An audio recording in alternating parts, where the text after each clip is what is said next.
everyone, and welcome. I'm Doreen Dunn. I am the Council Director with Girls on the Run of Long Island.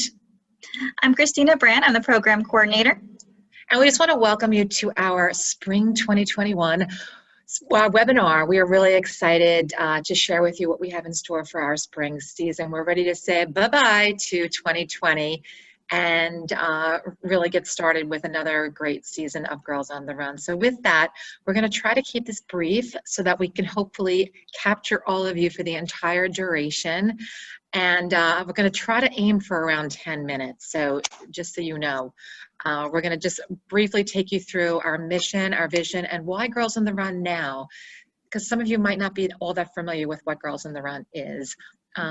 Briefly touch on our successful fall season that we just came off of, what our spring 2021 highlights and modifications look like, and our site requirements and coach requirements. It's easier than you think to get started and to get involved with Girls on the Run. And then finally, what the registration information looks like, because I'm sure you're all anxious to find out what's happening with us for the spring season. So with that, who are we? We are part of a larger network. Girls on the Run Long Island is one of approximately 200 plus councils across the United States. Girls on the Run International is based in Charlotte, North Carolina. So we are so fortunate that we're able to tap into their resources and expertise, which have really enabled us to get through 2020 successfully and safely. So we are so grateful for that. But we all across the United States, we all envision a world where every girl knows and activates her limitless potential and is free to boldly pursue her dreams. So we are on a mission to make sure that every girl knows her potential is limitless. So we've had to lean into our core values over the course of this past year, as you can see here.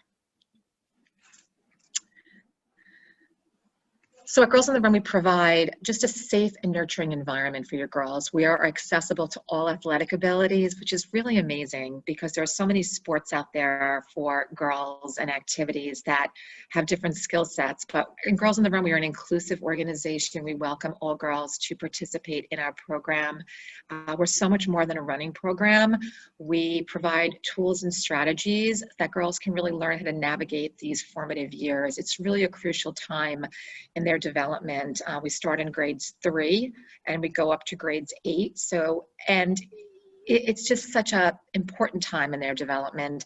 So we talk about different themes. So each lesson in the curriculum talks about managing their emotions and learning to press pause, learning to be a stand-byer and not a bystander. Those are just some of the themes, and we use running as a tool to reinforce the theme. And then the girls are actually training for a 5K at the end of the season. So it's really important for their relationship building, their communication, and especially with 2020, they were socially isolated, a lot of confusion with schools not being opened or schools being opened and going hybrid, and a lot of conflicting messages that these girls need to navigate. So Girls on the Run is really designed as a way the girls to come together in a safe way and let them explore these themes with their peers. So Girls on the Run, we actually have 2 different departments for our program. We have Girls on the Run, which is aimed at girls grades 3 through 5. And then once they graduate from that program, we have Heart and Soul, which is for grades 6 through 8. And by splitting the program into 2, we can kind of focus on what the girls are learning on that stage of their life. So for Girls on the Run, they're learning about managing their emotions, helping others, conflict resolution. And then when they're a bit older, they learn more about developing empathy and really using those skills in the near future. Both programs do end with a non-competitive 5K. And we're really excited to be offering these programs continuing from 2020 into 21. Yay! See, we just came off like a really successful fall season. We were so just elated that we were able to have an in-person fall season. There was a lot of things that were up in the air this year. Schools weren't even sure if they were going to be opening, and getting permits to have practices safely, but we did it. We had a successful after-school program. We were so excited, and the girls and the coaches were so excited. I coached again this season. I was so excited to get back to some Girls on the Run joy and have a great time with the girls. So we had 11 teams, 121 girls. volunteer coaches, we had some junior coaches, and we had site-based 5Ks, which was new, but it was awesome. The girls just had the best time celebrating the season. And they all did community impact projects, which is a core element of the Girls on the Run program, which just shows the girls that even the smallest ways of working together can make a big impact in their communities. So we just noticed that these girls really grew in their communication and their stress levels, and we had just phenomenal feedback from our coaches and the caregivers and the girls that they were just so happy just to be outside and with other peers their age. And so we're looking to continue with that for our spring 2021 season.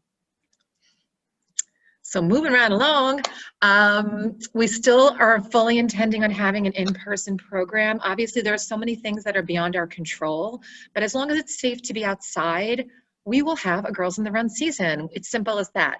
So the girls will meet in person at the site. Doesn't have to be a school site. We realize it's much more convenient for caregivers to have it at a school site. So if the schools will allow us to use their fields 100% outdoors, great, we can have a team there. We just will not require indoor facilities as we have in the past. And it worked out great this past fall. We didn't need the indoor facilities. Practices are 75 minutes. We had program modifications and adaptations that were driven by Girls on the Run International, which it was all done for us so that we could just relay that to our coaches to then in turn deliver the program safely and effectively. And then what's also great with the spring program is that we still will continue to have a little bit of a shortened season, whereas our typical season meets twice a week for 10 weeks for a total of 20 lessons. Now we're meeting for 8 weeks. So it's twice a week for 8 weeks. So there's 16 lessons. So they did shorten it a bit, but that just allows us to have rain makeup dates. So we don't have to, we do have virtual lessons that mirror the in-person curriculum, which is our hybrid program that you see here. So it's phenomenal that we can just have that continuity in the event, like school shut down, we can't have practice, we can't meet in person. The coaches can then still have practice with their girls safely online, or they can use a rain makeup date that we can cushion into the program, being that we have a shorter season. So next slide. So as I just said, so it's a smaller, shorter season. The team sizes, instead of 8 to 20 girls, which is our typical team sizes, we're now 6 to 15 girls. So once a team maxes out at 15, you are encouraged to register as a waitlist participant, and rest assured that Christina and I will do everything in our power to accommodate the girls on the wait list. With that, we just would need additional volunteer coach support, which Christine is going to talk about. And as long as we have the volunteer coach support and we can have practices at the site, we can make it happen. We have journals instead of activity sheets, outdoors only. We don't share materials. They all have hand sanitizer at the practice. Safety is our #1 priority, and we follow Christina's a ninja when it comes to CDC safety. She's on that website, and we will make sure that we have the program delivered safely and effectively, and we convey that to our coaching teams as well.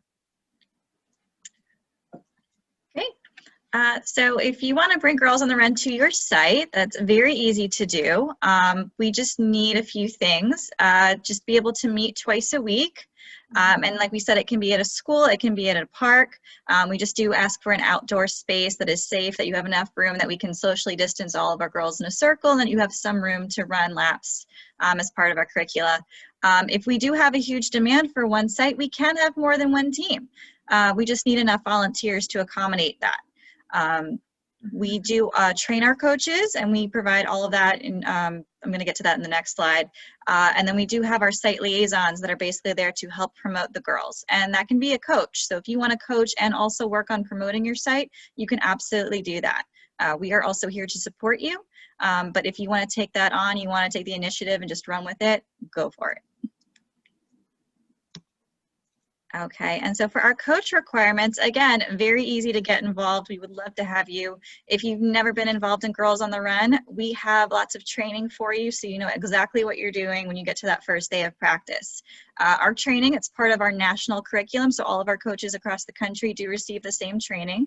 It's going to be a combination of online modules and in-person modules. So long as it is safe to do in-person training, we are going to do that. We do ask our coaches to help us uphold our COVID-19 safety policy. We have our own GOTR policy, and we are going to go by the New York State guidelines, CDC guidelines, any Long Island or site-specific guidelines. We ask that our coaches help enforce that as well. We do ask our coaches to have the flexibility to do in-person and virtual. Again, the intention is to do in person, but if you do have to go virtual, we want to make sure that you are prepared for that. If you need any help or training, or if you're not familiar, we are here to support you in that as well. We ask that at least one coach per team is CPR first aid certified. So if you are already certified, you can let us know when you apply. If not, we can provide that training for you for free. And we do have an online training available. We don't need an in-person skills test right now. And we do require that one coach be the head coach who is 21 years of age or older, and that can be a female coach. And then any assistant coaches can be male or female and 18 years or older. And then for all of our volunteers, we do require a background check, and just like our CPR and first aid certification, we cover the cost for that. So there's no cost for you. You want to volunteer, just let us know and we will walk you through it. Yeah, absolutely. I can just say that it's easier than you think to get started. So if you see a team that doesn't meet your schedule requirements, like you're like, oh, my daughter has gymnastics or dance on Tuesdays and Thursdays, oh, I can't sign her up. You can start your own team on different days. There's a lot of flexibility. So I don't want you to be, you want your daughter to get involved, but you're like, oh, I can't do this. Reach out to us. We'll try to find a solution for you. So we just need to know, what your intentions are. And I started as a Girls on the Run parent, and then I became a Girls on the Run coach.